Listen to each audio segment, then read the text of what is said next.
Bismillahirrahmanirrahim. Assalamualaikum warahmatullahi wabarakatuh. Puji syukur kita panjatkan kepada Allah Subhanahu wa taala telah memberikan rahmat nikmat kesehatan hingga kita dapat berkumpul di ruang sidang Dekan Fakultas Ilmu Sosial Universitas Negeri Padang ini. Salat barangkaikan salam tidak lupa pula kita panjatkan kepada junjungan besar Muhammad sallallahu alaihi wasallam. Allahumma salli ala sayyidina Muhammad wa ala Muhammad. Yang sama-sama kita hormati yang hadir pada kesempatan hari ini, alhamdulillah Pak Barlius, kemudian selanjutnya Prof. Gusti Asnar, Pak Dr. Junaidi, Bu Dr. Al-Rafni, kemudian ada Bu Elva, dan teristimewa pada narasumber kita yang nanti akan menjelaskan terkait dengan draft model ya, Ibu Dr. Siti Fatimah. Baik Bapak Ibu, dalam kesempatan berbahagia ini izinkan saya sebagai moderator Dr. Henry Dayat akan memandu kegiatan FGD ya Bapak Ibu, Fokus Group Discussion tentang pengembangan model etnoscience dalam integrasian nilai-nilai pendidikan karakter dalam sejarah maritim. Kesempatan siang berbahagia ini merupakan rangkaian kegiatan dalam bentuk kegiatan riset DRTPM dalam bentuk kegiatan penelitian terapan yang alhamdulillah kita dinai oleh Kementerian multi-year selama 3 tahun. Dan tahun pertama ini kita janji di Kementerian itu melahirkan model yang nantinya akan kita daftarkan dalam bentuk nomor pendaftaran paten. Ibu, waktu dan tempat disilahkan. Izin Bapak Ibu, Assalamualaikum warahmatullahi wabarakatuh. Latar belakang kita ini adalah penelitian ini sebetulnya berawal dari keresahan potensi untuk disintegrasi bangsa itu sebetulnya memang sudah mulai nampak akhir-akhir ini. Kemudian sintak dalam perumusan masalah dan analisis kebutuhan sampai kepada produk itu diawali dari fase pertama, kita merumuskan masalah. Setelah itu merumuskan pengetahuan dan pemahaman mahasiswa itu tentang pentingnya sejarah maritim dalam terbentuknya negara kesatuan Republik Indonesia itu sendiri. Kemudian melakukan analisis kebutuhan tentang persoalan-persoalan untuk menjawab ancaman terhadap disintegrasi bangsa. Nah, kemudian fase kedua itu ini mahasiswa barangkali lagi kerjaannya mahasiswa menghimpun berbagai informasi untuk membangun model etnoscience. Kemudian bagaimana terbentuknya masyarakat multikultural sesuai dengan perjalanan jaringan sejarah maritim itu. Nah, nilai-nilai apa sih sebetulnya?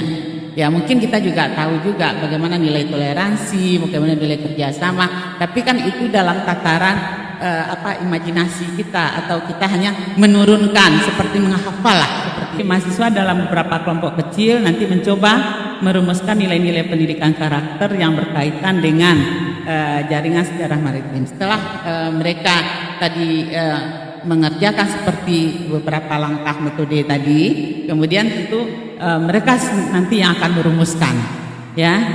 Terima kasih banyak. Assalamualaikum warahmatullahi wabarakatuh. Waalaikumsalam warahmatullahi wabarakatuh. Kesempatan pertama kita minta Pak Prof. Assalamualaikum warahmatullahi wabarakatuh. Etnoscience-nya di dalam sejarah maritim Nusantara. Apa yang menarik jaringan maritim tadi? Jadi saya enggak kaitkan dengan sejarah maritim, tapi dalam jaringan maritim. Orang maritim itu salah satu cirinya itu adalah orang yang sangat disiplin sebetulnya. Berbeda dengan orang dengan agraris. Kalau maritim mereka adalah orang yang tepat waktu. Maghrib sanju-sanju nah Ibnu Battuta, Marco Polo, Itsing macam-macam itu kan pada berhenti di pantai timur Sumatera. Mereka mesti berangkat tepat waktu sesuai dengan musim angin monsum dan tiba sesuai dengan angin monsum. Jadi tepat waktu yang paling pentingnya itu mereka sangat disiplin dan ya cocok dan sangat cocok sekali ya menjadikan jaringan maritim itu sebagai bahan untuk mengambil saripati nilai-nilai pengintegrasian pendidikan karakter tersebut. Jadi jaringan maritim tersebut. Jadi bagaimana jaringan maritim yang pasti itu multi etnik, ya, itu hadir dan bisa kita tangkap apa nilai-nilainya dalam pendidikan karakter. Terima kasih. Assalamualaikum warahmatullahi wabarakatuh. Assalamualaikum warahmatullahi wabarakatuh. Nilai-nilai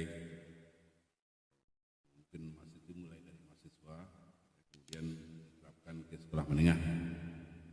Negara kita kaya dengan nilai-nilai termasuk sejarah maritim dari dulu sampai sekarang. Benang merah sejarah kita itu adalah sejarah maritim. model pembelajaran ini artinya pelajaran sejarah, pelajaran PKN di sekolah menengah, bisa pembelajaran sosiologi ya, bisa dengan model etnosains. Jadi kalau sudah mantap di perguruan tinggi, nanti kita terapkan di sekolah menengah. Kita siap untuk ini dan mendukung. Apalagi kalau bisa terkait dengan masalah kekinian di lingkungan mereka. Terima kasih. Assalamualaikum warahmatullahi wabarakatuh. Assalamualaikum warahmatullahi wabarakatuh. Bangsa kita ini kan dibangun bukan senasib sebenarnya, tapi oleh bahasa.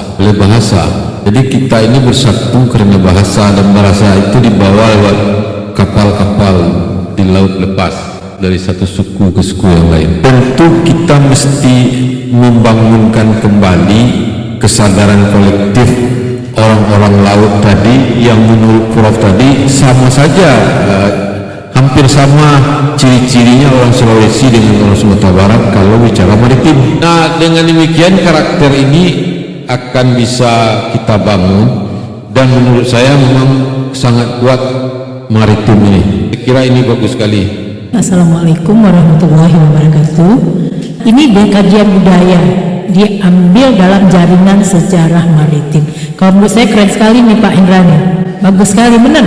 Pengembangan model etnoscience ini kan kita coba melihat apakah sudah ada model yang akan diverifikasi. Dari segi model itu kan kita kenal sintaknya, yang langkah-langkahnya. Tadi juga menarik juga sintaknya itu, yang jelas dipengaruhi oleh perilaku, budaya, norma, asumsi-asumsi yang terbangun, juga dipengaruhi oleh kebiasaan-kebiasaan, tradisi-tradisi yang ada. Model ini ketika dibangun dengan sungguh-sungguh akan menghasilkan sesuatu yang punya novelty yang sangat besar. Mungkin itu saja yang bisa saya sampaikan, Bu Fat. Assalamualaikum warahmatullahi wabarakatuh. Bismillahirrahmanirrahim. Assalamualaikum warahmatullahi wabarakatuh. Untuk kondisi kekinian yang penelitian Bundo dan tim ini memang sangat urgent dan menarik gitu ya. Jadi ini memang sangat dibutuhkan untuk kondisi kekinian. Tentu termasuk konten-konten yang akan dibelajarkan. Konten-konten apa yang mau kita integrasikan nanti, sebab dia bukan berdiri sendiri. Kita juga harus mempertimbangkan kira-kira konten-konten apa yang bisa kita integrasikan. Kejujuran, ya, nilai religi, nilai nasionalisme. Mungkin untuk satu proyek atau satu kesempatan itu cukup 2 nilai.